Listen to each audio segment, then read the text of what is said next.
O plano de trade, na verdade, ele contempla diversos processos que você deve seguir, né? A parte que você vai executar a sua operação, o clique, o participar do mercado, é a parte final, tá? Até você chegar no clique, na tomada de decisão, você tem que passar por diversas outras etapas. Pelo menos é assim que um plano de trade profissional deveria ser, tá?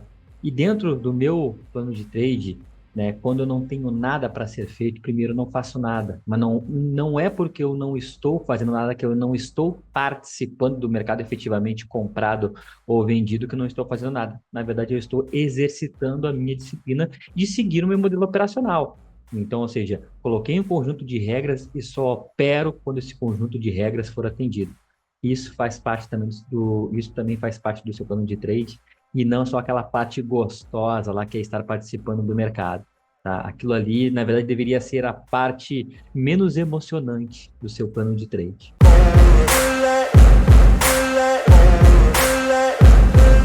Fala pessoal, beleza? Felipe na área, passando para mais um mapa do tesouro aqui com vocês. Vamos dar uma olhadinha nos movimentos apresentados por índice e por dólar, começando aqui pelo dólar futuro, usando a plataforma Rocket Trade, que vem como uma alternativa forte aí às outras plataformas que já temos no mercado, tá bom? Vale a pena demais você ficar de olho aí neles, tá bom? Outra coisa que eu deixei passar em branco e não poderia deixar passar é o nosso mestre aqui da sala, né, carinhosamente apelidado de Seu Fábio, completou, né, um ano efetivo aqui de sala educacional, né? Na verdade, já tem 2 anos praticamente que nos conhecemos aí, mais um ano trabalhando de maneira efetiva juntos aí, porque ele me stalkeou durante um ano. Então, parabéns demais aí, Seu Fábio. Beleza? E no mais, galera, o recado é aquele sempre mesmo, tá? 3 anos entregando conteúdo técnico para vocês aqui, né? De extremo valor, né? O que eu te peço em troca é um like, um comentário, um compartilhamento, dá essa moral aí, beleza? Que esse conteúdo poderia facilmente ser restrito somente para pagantes. Aí eu não faço isso com vocês. Então, me ajuda daí que eu te ajudo daqui, tá? Galera, vamos lá. O mercado ele anda meio parado, essa que é a grande verdade, tá? A gente tem um dólar, sim, que ele está comprado nos tempos gráficos maiores, né? Mas trazendo aqui agora para o nosso dia a dia, né? Para o que a grande maioria realmente olha, né? Eu acho, né, de certa forma, um pouco errático isso aí de só olhar o intraday, né? Até, inclusive, eu quero simplificar a maneira como eu leio mercado no treinamento futuro, vocês vão ficar sabendo, mas nem só de intraday vive um day trade profissional, tá? Um day trader profissional. Então, a gente tem esse contexto macro, sim, dominando aí o dólar, tá? Índice bem lateral, por conta disso, a dificuldade de alguns operadores de tendência que não sabem não clicar, tá? Mas entendendo isso, toda vez que eu tenho um dólar trabalhando acima da média móvel de 200 períodos no gráfico de 5 minutos, eu sei que eu estou trabalhando a favor do tempo gráfico mais importante, que é o gráfico de 60 minutos, tá? E aí eu fico mais confortável com as operações na ponta compradora, pois, né, se eu estou comprado nos tempos gráficos maiores e eu estou comprado aqui no gráfico de 5 minutos, está tudo certo, tá? Quando a gente tem o preço trabalhando abaixo da média móvel de 200 em um gráfico de 5 minutos, eu sei que eu posso estar passando por uma correção no gráfico de 60 minutos, né? E aí seria movimentos curtos, a venda não é a saída de menor resistência dentro do dólar futuro. Então, como a gente finaliza o dia de ontem trabalhando abaixo da média móvel de 200 aqui, e hoje abrimos com gap de alta, né, temos aí uma configuração de, cara, no mínimo de atenção, porque ele abre uma região clássica de armadilha, média móvel de 200, média móvel de 20. E sim, o preço aqui, ele sofre, né, uma resistência da própria média móvel de 200.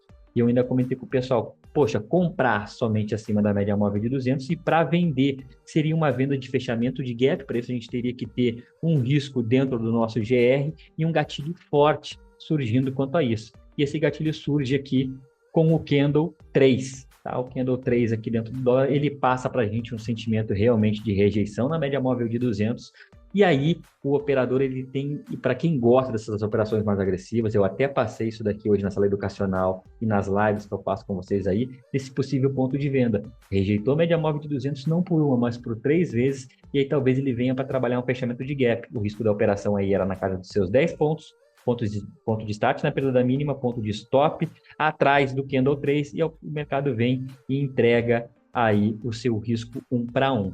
tá? E da mesma maneira que ele entrega esse risco 1 para 1, ele vem, entrega o risco, né, dessa operação para você, até mesmo se você espelhar a máxima do Candle 2 e a mínima do Candle 1, você vai ver que ele deu o alvo de 100% aqui nessa região.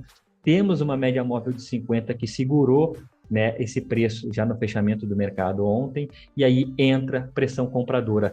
Da mesma forma que eu tenho essa rejeição surgindo aqui no dólar, eu tenho também aqui uma rejeição surgindo em região de alvo de 100% dentro do dólar, em região de média móvel de 50 períodos. E temos um candle de força também aqui, aonde o ponto de compra ele fica claro no rompimento da máxima do candle 6, sim, estoura o GR que temos acordados aqui na sala, mas também temos aí o setup da promoção, né, muito bem praticado pelo seu Fábio, que eu vou me apropriando dele aos pouquinhos. Então, ou seja, Candle 7 rompe a máxima, você apregou a sua ordem de maneira que teu stop de 10 pontos fique na mínima do Candle 6, aí você estaria pregoado aí na casa do 63,5. Então, conseguimos visualizar esse ponto de compra aqui no 63,5 e o mercado ele explode na ponta compradora. Primeiro alvo dessa compra aqui é vir buscar o quê? Média móvel de 200, aquela região que já teve rejeição. E, novamente, ele passou por nova rejeição aqui dentro dessa região. Esse próprio pavio aqui do Candle 9 demonstra para a gente que a região ainda continua válida, né? O preço ainda vai ter um certo trabalho para passar dali. O mercado volta praticamente para o ponto de entrada e aí o Candle 10 ele proporciona o estouro da boiada. Se o operador teve o sangue frio de segurar essa operação aqui no ponto de entrada, que seria no 63,5, e levar em um barra-barra, ele teve aí mais de 25 pontos na sua mão aí. Operação passada ao vivo para a galera da sala educacional, para a galera que acompanha a gente pelas lives que fizemos aí de maneira gratuita toda a primeira hora de mercado. Foram as operações mais claras do dia, aqui na minha opinião, porque depois, da mesma forma que o dólar sobe, ele dá uma boa devolvida nessa região, e aí temos gatilhos surgindo aqui em região de média móvel de 50 períodos, que se já segurou no começo do dia aqui, por que eu vou bater essa venda na cara do gol aqui? Então tem que tomar muito cuidado quanto a isso. O próximo ponto de compra que ficaria interessante dentro do dólar seria, né, neste movimento aqui de perna de impulso, troca de polaridade na média móvel de 200 períodos, e aqui, no rompimento desse topinho prévio, teríamos o acionamento de um pivô, que já foi na saída do nosso almoço. Só que aqui ele vem e configura para a gente ainda um pivô dentro do pivô. O que é um pivô dentro do pivô? Toda vez que ele bota para a gente a estrutura de perna de impulso, perna corretiva, e ele deixa um stop menor do que o anterior. Porque o primeiro stop, né, o primeiro posicionamento aqui que você colocaria seria o stopzinho nesse fundo. Como ele deixa um fundo mais alto que o fundo anterior, beleza, você pode posicionar o seu stop aqui. E aqui, por esse fechamento do Candle 41 ter sido acima da máxima do Candle 30, que seria o acionamento efetivo do pivô, você tem um ponto de compra muito claro na máxima do Candle 41, né? Pontos de stop alternativo no próprio Candle 41 ou no fundinho anterior. Via de regra que a sala praticamente sempre coloca o stop no próprio candle aqui. E aqui teríamos mais uma operação que pagou o risco 1 para 1. O risco da operação era 5,5 pontos, o mercado veio e pagou 5,5 pontos. E não consegue, né, dar continuidade aí. Depois até mesmo ele monta um pivôzão de baixa aqui, né? Mas esse pivôzão aqui não é acionado no próprio candle 54, mesmo que fosse acionado, teríamos uma média móvel de 200 períodos passando nessa região aqui, e quando ele fecha abaixo aqui da média móvel de 200, a gente não tem nenhum fechamento abaixo, né, deste fundinho aqui. E aí o mercado volta a trabalhar acima da média móvel de 200 e termina meio que bandeirando aí, e aí cenas para os próximos capítulos, que vai ser na quinta-feira, porque amanhã é feriado, beleza? Então, entregue a análise de dólar futuro. Vamos para ele, o mini índio, né? Índice que está lateral, né? Basta você abrir qualquer outro tempo gráfico. Não precisa nem abrir o tempo gráfico maior, é só dar um dezoom aqui no gráfico que você vai ver que o índice não vai para lugar nenhum há bastante tempo, praticamente indo para a segunda semana lateralizado, tá? A abertura do dia de hoje, ela tem leve gap de baixa comparado ao fechamento do dia anterior, obviamente, só que não tem como trabalhar esse fechamento de gap porque ele não abre, né, em região de gap trap. O que seria isso? Máxima, mínimo, ajuste do dia anterior. Então, o mercado, ele vem, né, abre com esse gapzinho de baixa. Temos aqui pontos, né, que temos que respeitar aqui como como resistência, que seriam eles médias móveis, aqui nessa região, batalhão de médias e ainda o ajuste passando aqui juntamente com as médias. Então, o que eu acordei com o pessoal da sala? Vamos esperar o índice futuro romper essas resistências, fazer um pullback na regiãozinha de topo vencido aqui, que é o candle 107, reancorado nas médias, a gente fica atento aqui, ou a pivô dentro do pivô, ou a regressões aqui dentro dessa região, ou o próprio acionamento aqui deste topinho anterior. O que não aconteceu, essa que é a grande verdade aqui, tá? O que temos é simplesmente um mercado, assim como ele sobe, ele cai. Essa que é a grande verdade. Temos pontos de vendas agressivos aqui nessa região, principalmente, né, por conta dessa configuração de caixote. Então, ou seja, se aproximou de potencial resistência, e aí a gente tem a linha vermelha no 129,295, que é a máxima do dia anterior, praticamente deixa uma falha de topo aqui, operador que já está com sangue no olho para vender esse índice futuro, já vai procurar um ponto de venda. Ponto de venda técnico, porém muito agressivo que temos aqui dentro do índice futuro é a mínima do candle 12. O stop no próprio candle 12 aqui. E aqui esse operador aqui, ele foi agressivo e ele colheu a recompensa da sua operação, né? Tendo muito mais do que o seu 1 para 1 livre. O mercado vem buscar aí a região de abertura e vai brigar onde?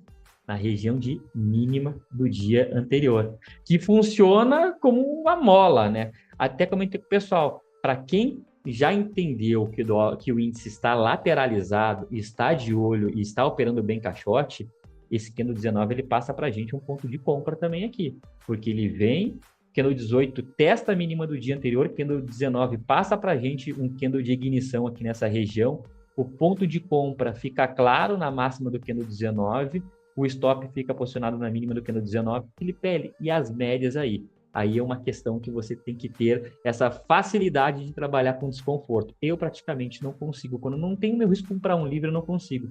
Mas não é porque eu tenho essa deficiência que eu vou deixar de passar essa leitura para a galera da sala educacional. Então, aqui temos sim um ponto de compra técnico e o mercado simplesmente explode, confirmando a nossa leitura, né? O risco da operação na casa dos 200 pontos, ela paga 400 praticamente em linha reta. E aí depois o mercado vem brigar de novo com aquela região do começo do dia, né, que temos aqui a região de média, região de ajuste, topinhos anteriores, faz um fechamento acima, né, dessa região e vem trocar polaridade aqui. Eu ainda falei para o pessoal, vamos ficar de olho aqui para ver se essas médias móveis vão segurar o preço aqui e se ele vai ter um efeito mola nas médias. E, na verdade, é o que acontece, né? As médias móveis seguram muito bem o preço aqui, porém, você teve que seguir um protocolo. Qual protocolo, Felipe? O protocolo mês positivo, porque muita gente deve ter tomado um stop violino nesse candle 31 aqui. 5 minutinhos antes aí da abertura do mercado americano. Ainda falei pro pessoal, com calma, paciência, para a gente não queimar a largada, 11h25. Né? O pessoal segurou a ansiedade, não realizou a entrada e a gente tem o ponto de compra ficando claro aqui para a gente nesse candle 32. E aí a gente tem que ter o nosso risco 1 para 1 livre, principalmente a proximidade do ponto de potencial resistência, que é linha vermelha máxima do dia anterior, que a gente tem no TIC aqui, o nosso risco 1 para 1 livre aqui dentro dessa região. Então, você tem um novo ponto de compra técnico nessa operação, o pessoal realizou essa entrada aqui na sala, o mercado praticamente ele vem em linha reta, ele dá 200 pontos aqui, e aí quando a gente tem um mercado tão travado quanto, cara, não dá para deixar passar. Para você que opera um pouquinho mais de contrato, bate uma parcial com 200 pontos, tire o restante dos contratos, né, do risco, coloca no 0 a 0 e caso o mercado volte, você sai com uma parcial e o restante dos contratos no 0 a 0. Não, Felipe, eu vou fazer a minha parcial e eu não vou tirar os contratos do risco e eu vou manter minha operação até ele dar o alvo. Beleza. Você tinha um stop posicionado na região de mínima do candle 32, o stop ele não foi ameaçado, e aí você teve que ser um Iceman ou uma Ice Girl, que aí depois o mercado veio e entrega o risco 1 para 1 de maneira efetiva desse candle 32 aqui. E aí depois de novo, aqui, esse candle 32. E aí o mercado ele vem brigar com região de máxima da semana anterior e do dia anterior e topo do caixote. Então, a gente já tem aqui a nossa resistência muito bem validada. Você vai estar comprando rompimento aqui? Não. Você vai esperar um fechamento com candle de força acima dessa região e esperar uma troca de polaridade, que seria o quê? Pena de impulso, reancoragem para troca de polaridade e esperaria o fechamento acima do topinho anterior, o que não aconteceu em nenhum momento. Se você tentou comprar aqui nessa região, aqui, desculpa, você falhou miseravelmente. O mercado também falhou miseravelmente em dar essa continuidade. Eu até comentei com o pessoal, depois a gente estava no grupo do WhatsApp ali da sala educacional, né, o grupo para os alunos pagantes, tivemos um ponto de venda na mínima do que no 70, porque isso daqui sim configura uma falha de topo, tá, galera? Na minha humilde opinião, meus 10 centavos de opinião, né, essa aqui é uma falha de topo. A gente está em região de máxima do caixote, o mercado ele vem, monta a pena de impulso, pena de correção, faz o fechamento abaixo da média móvel de 20, ponto de venda na mínima do candle 70, stopzinho na máxima do candle 70, e aqui a gente tem de novo o mercado vindo pagar praticamente 300 pontos. Aí o mercado vai terminando o seu dia da maneira mais clássica possível, né? Caixotezinho, não vai para lugar nenhum. Quem fez, fez. Quem não fez, só na quinta-feira. Assim espero eu, né? A menos que você seja o zelador da B3. Beleza, pessoal? Espero que vocês tenham gostado aqui desse mapa do tesouro, principalmente, né, por a gente estar passando por essa experiência aí com a Rocket, que eu estou achando bem interessante a plataforma, né? E no mais, o recado é sempre o mesmo: continue estudando, continue operando, continue aprendendo e nos vemos no book. Valeu e um forte abraço.